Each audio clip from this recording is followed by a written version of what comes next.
But look, you've had 32 years on this planet. I bet the last 5 days have been the most extraordinary of all of them and the most emotional. Yeah, I've definitely had worse weeks, I'd say. I'd say I started off with the manager FaceTime us on Tuesday and saying that they were debating calling us up, and he'd let us know by Thursday, and then I got a sort of 6 o'clock Thursday night and not heard anything, so I said to my wife, I was like, I don't think nothing's going to happen, and I got a text saying, oh, you're still awake at 10, and I was like, yes, straight away, and FaceTime, and thought it was the good news, and I did struggle to sleep Thursday night, definitely. What did he say to you?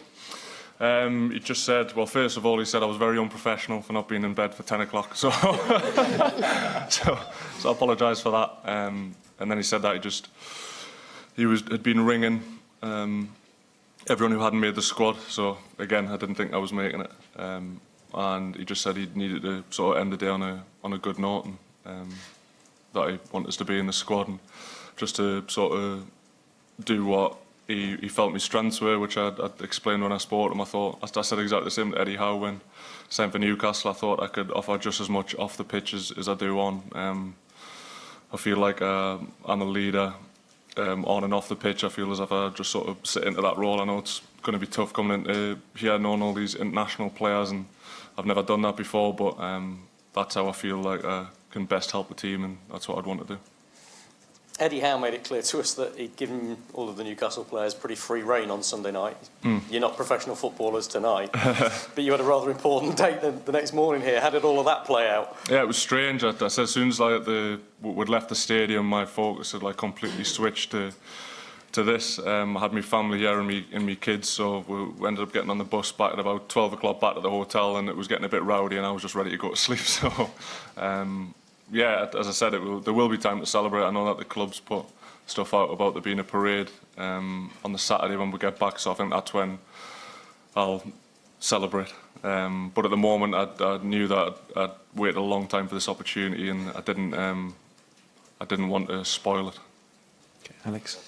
Hi Dan, Alex Howell, BBC. Thomas Tuchel's made a lot about your personality and how it was a massive strength of yours, and he wants you to bring that into the England camp. So alongside your personality, what has he said that he wants you to bring to this group?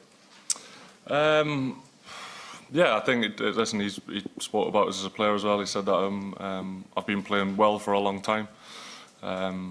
So obviously I'm not just coming in to sort of be a cheerleader and help the boys out. I want to play. I feel like I've got the ability to play at an international level, and I've said it for a long time, but you need to be given those opportunities, and for in the past, I can't speak about previous managers, but I've not been able to get that chance, so now I really want to just make the most of it and try and get on the pitch as much as possible.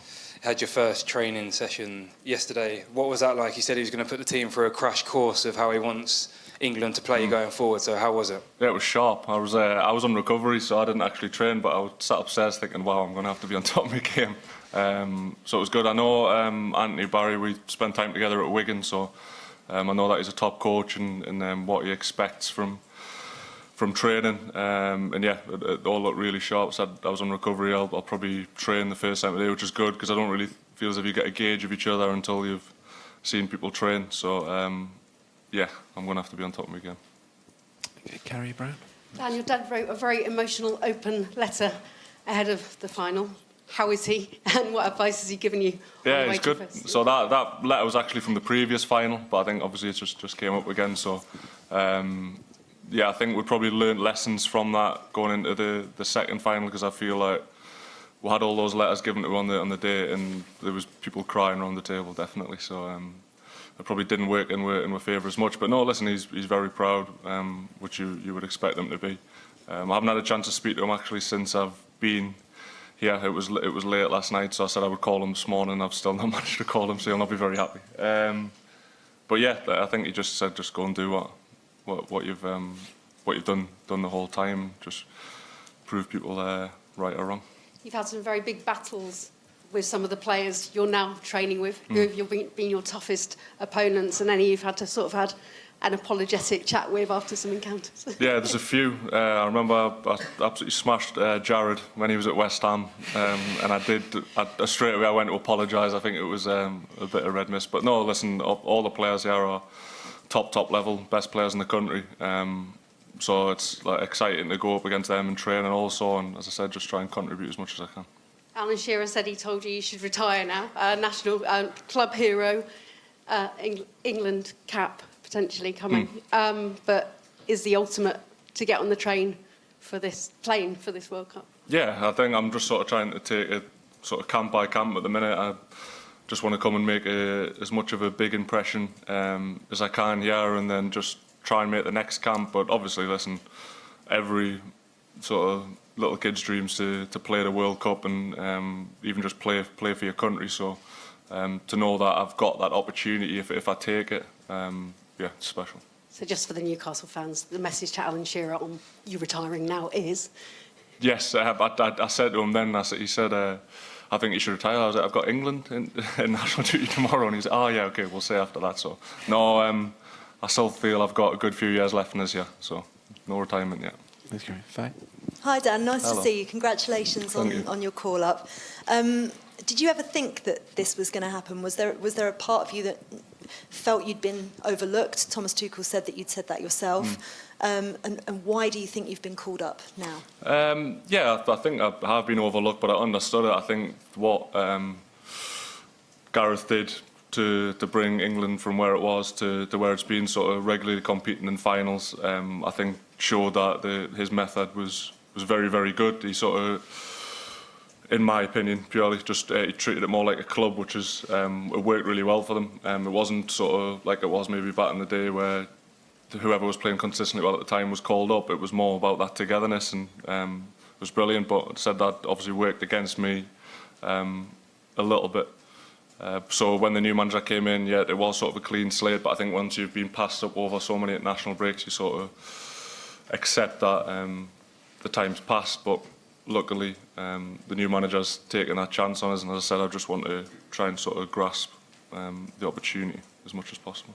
He's also talked about the values with this team and the culture, and you talked there about what Gareth Southgate had done, bringing in like a club mentality, and Thomas Tuchel said that he wants to do the same.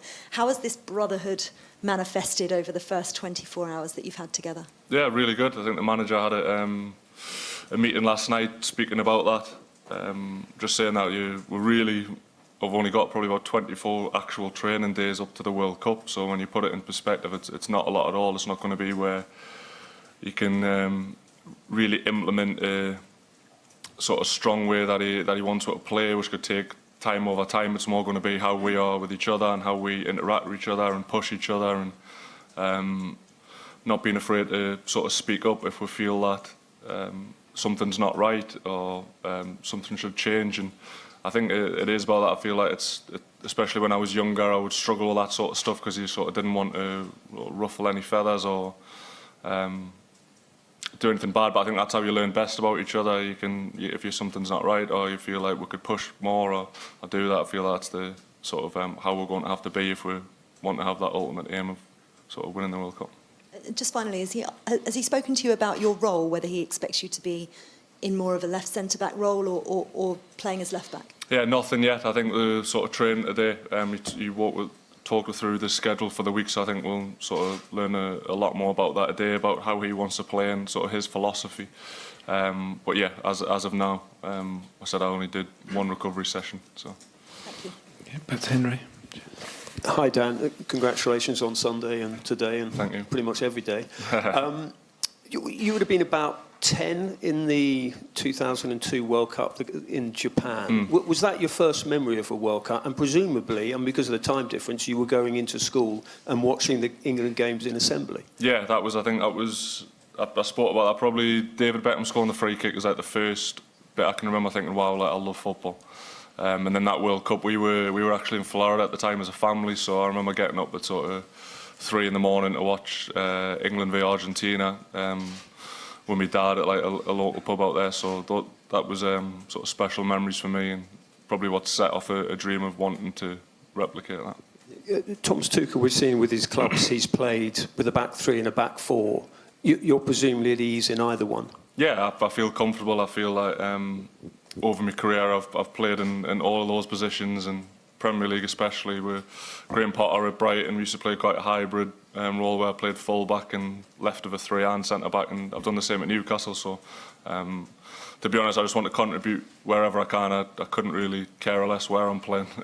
If I get a game, I'll play right wing if it gets us on the pitch. So, Get down the road to Ali there. Cheers. Ali Maxwell, the England pod. Hi, Dan. Congratulations. You've been a Premier League player for best part of 6 years now, but before that, the start of your career, you played at conference level, League Two level with Darlow. Played in League One and the Championship as well for a number of seasons too. How much do you look back on those early years and the graft that you put in at lower levels to form Premier League, England international, hopefully, Dan Burn? yeah, I think it's just probably made us very resilient. I don't think I've had a very sort of straight line trajectory in my career. I started really late, and it's been sort of very up and down, going from making my Premier League debut at 21, and 3 years later I was released by Fulham at 25. So I feel it's just made us stronger now. I don't really care, to be honest, about people's opinions. Like I've learned over time, I know what I'm good at, and the only people's opinions that matter to me are Eddie Howe's and the managers, yeah, and whatever else will happen. But yeah, it's I feel like I've been doubted a lot over my career. I think there's not many people who watch us play at Darlington would say that I'd be sat here doing a press conference for England. So, but as I said, I just think it's made us more resilient. As I said, I'm very, very confident in my ability. I feel like I deserve to be here, and as I just want to sort of take this opportunity.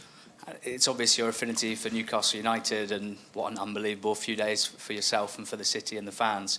What about Blythe? What about Darlow and representing, you know, those communities, those clubs in particular as well, and showing those who play for those teams and support those teams that, you know, such incredible quality footballers can be developed from that level? Yeah, and I think it's probably the North East is a little bit overlooked for in football. There's not as many teams up there for the pool of players to come through, which there is in maybe London. But I'm very, very proud to be from Newcastle and from the North East. I love telling people where I'm from, and sort of very, very proud to be associated with all those clubs, starting from sort of Blythe Spartans and Blythe Town through to Darlington. Thank you. Thanks, Ali. Come to John Murray here at the front. Hello, Dan. John Murray from 5 Live. Did it make you laugh last week when Thomas Tuchel said he's very tall, but he's easily overlooked? Yeah, a little bit. Yeah, but it's probably the story in my career. Really, I think, like visually on the pitch, if I do a mistake or something like that, I feel like it's probably magnified just by how it looks. But yeah, it did make us laugh. I was surprised at how tall the gaffer was, to be honest.